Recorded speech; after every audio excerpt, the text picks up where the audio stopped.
सभी को मेरा नमस्कार। हम लोग जो है आज उसी क्रम में जो अंतर्राष्ट्रीय सम्मेलन संगठन पढ़ रहे हैं उसी क्रम में आज सार्क के विषय में जानेंगे। इसमें हम लोग जानेंगे कि सार्क में कौन से देश वर्तमान में हैं और सार्क का गठन क्यों किया गया, क्यों ज़रूरी है इन देशों का एक संगठन बनाए रखना। सार्क में अभी हाल ही में सार्क को लेकर के जो वर्चुअल सम्मेलन हुआ, इससे पहले जो अंतिम सार्क का सम्मेलन पाकिस्तान में होना था वो क्यों स्थगित हुआ। इस तरह के जो महत्वपूर्ण पॉइंट हैं उन पर चर्चा करेंगे। दूसरा, इसको एक मैप के द्वारा समझेंगे जिससे आपको आसानी से चीज़ें समझ में आएँ। तो इसको देखते हैं हम लोग। देखिए, ये सार्क जो है इसको हिंदी में कहते हैं दक्षेस। जैसा कि नाम में दक्षेस है, दक्षिण एशियाई क्षेत्रीय सहयोग संगठन। इंग्लिश में इसका फुल फॉर्म है south Asian association regional cooperation. ये जो है इसकी स्थापना 1985 में हुई थी बांग्लादेश ढाका में, ठीक है। और इसका मुख्यालय जो है वो नेपाल में बनाया गया, काठमांडू। स्थापना करने वाले बांग्लादेश के राष्ट्रपति हैं जिया उल रहमान हक। होता क्या है कि जो सार्क है, जैसे एक कोई संगठन बनाया जाता है उसके पीछे कुछ कारण है। बहुत सारे संगठन बने हुए हैं अंतर्राष्ट्रीय स्तर पर। G8 है, G20 है, सार्क है, बिमस्टेक है, आसियान है, ब्रिक्स है। सबका अपना महत्व है। होता क्या है, जैसे एक भारत है तो भारत के जो पड़ोसी देश हैं उन सब ने मिलकर के एक संगठन बना लिया। एशिया के दक्षिण पूरब में जाओगे, वहाँ पर जो बहुत सारे कंट्रीज़ हैं उन्होंने मिलकर के अपना संगठन बना लिया, उसका आसियान नाम रख दिया। ऐसे करके जो सार्क है, सार्क में हम लोग जो सार्क को देख रहे हैं, सार्क में क्या होगा, एशिया के सीधे दक्षिण में आएंगे और दक्षिण में जो देश हैं उनको भी मैप में देखेंगे, उन्हीं देशों को रखा गया है किसमें, सार्क में। पूरब की तरफ एशिया के जैसे हम लोग बढ़ने लगेंगे उन देशों को इसमें नहीं सम्मिलित किया गया है। तो आज इन्हीं सब बातों को इसमें देखेंगे। तो देखिए, सार्क के जो देश हैं उनको हमें देखना है। तो एक मैप यहाँ पर हम बनाएंगे, भारत का मैप बनाएंगे जिसमें आपको ये चीज़ें समझ में आएंगी।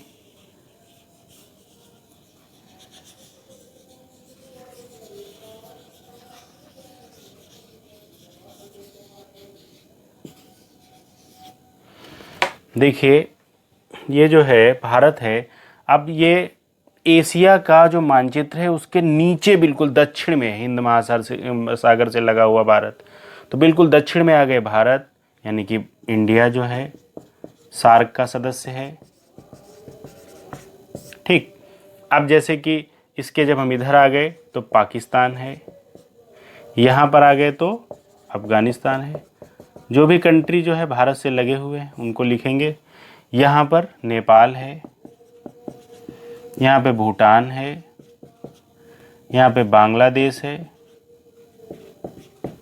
ठीक है। और ये जो है श्रीलंका है। इधर आएंगे तो मालदीव है। इस तरह से हम लोग देखेंगे तो ये वो 1 2 3 4 5 6 7 8 जो है कंट्री इसमें सम्मिलित हैं।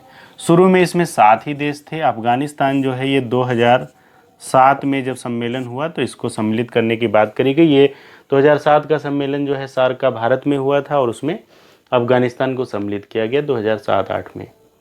इस तरह से ये जो है वर्तमान में इसके सदस्य हैं सार्क के। अब एग्जाम में क्या होता है, जैसे पूछेगा सार्क का कौन सा सदस्य नहीं है, तो चूँकि हम लोग ये याद करते हैं कि पड़ोसी देश भारत से लगे हुए स्थलीय सीमा और समुद्री सीमा से, तो यहाँ पर म्यांमार भी लगा हुआ है, यहाँ पर चीन भी लगा हुआ है। अब क्या है कि हम चीन को हटाएंगे, चीन से वैसे भी हमारे संबंध नहीं अच्छे, तो चीन इस ग्रुप में नहीं सम्मिलित है।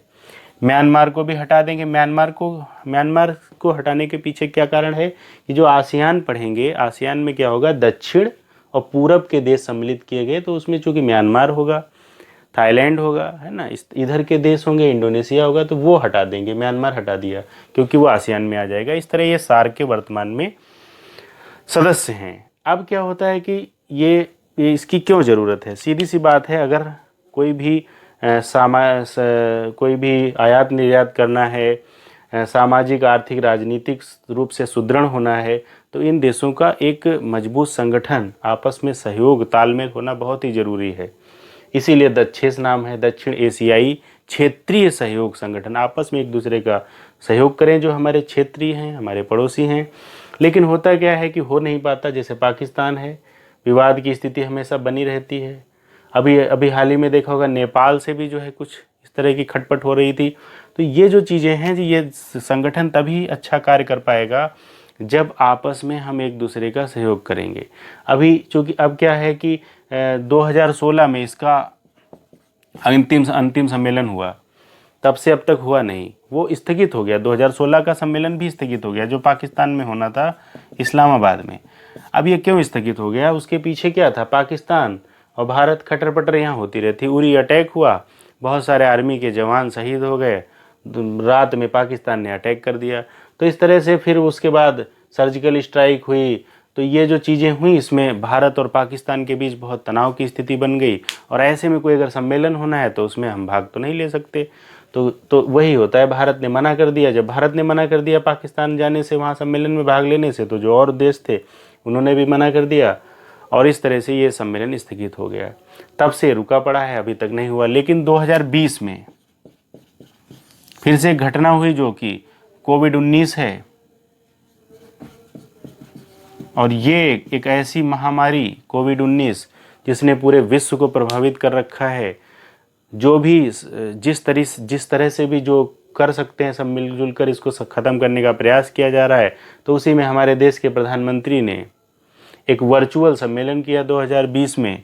वर्चुअल सम्मेलन का मतलब है कि जैसे कि एक मीटिंग करी और आपस में न बैठ करके, वो एक मोबाइल, कंप्यूटर, ऑनलाइन माध्यम से इस तरह से जो मीटिंग होती है, जैसे हम आपको पढ़ा रहे हैं तो ये वर्चुअल है, न कि आप हमारे सामने हैं। तो इस तरह से वर्चुअल मीटिंग हुई 2020 में और भारत की तरफ से उसको शुरू किया गया। और जो कि बहुत ही महत्वपूर्ण है, उसमें इसको लेकर के एक मेडिकल फंड बनाया गया, इमरजेंसी फंड, जिसमें ये कहा गया कि कैसे हम लोग कोविड-19 को समाप्त कर सकते हैं, इस महामारी को कैसे दूर कर सकते हैं। तो उसके लिए भाई आपस में फंड जमा किया जाए। तो उसमें भारत ने सबसे अधिक सहयोग दिया। लगभग 8 मिलियन जो है $US भारत का सहयोग रहा और 18 मिलियन टोटल उसमें कलेक्ट हुआ $।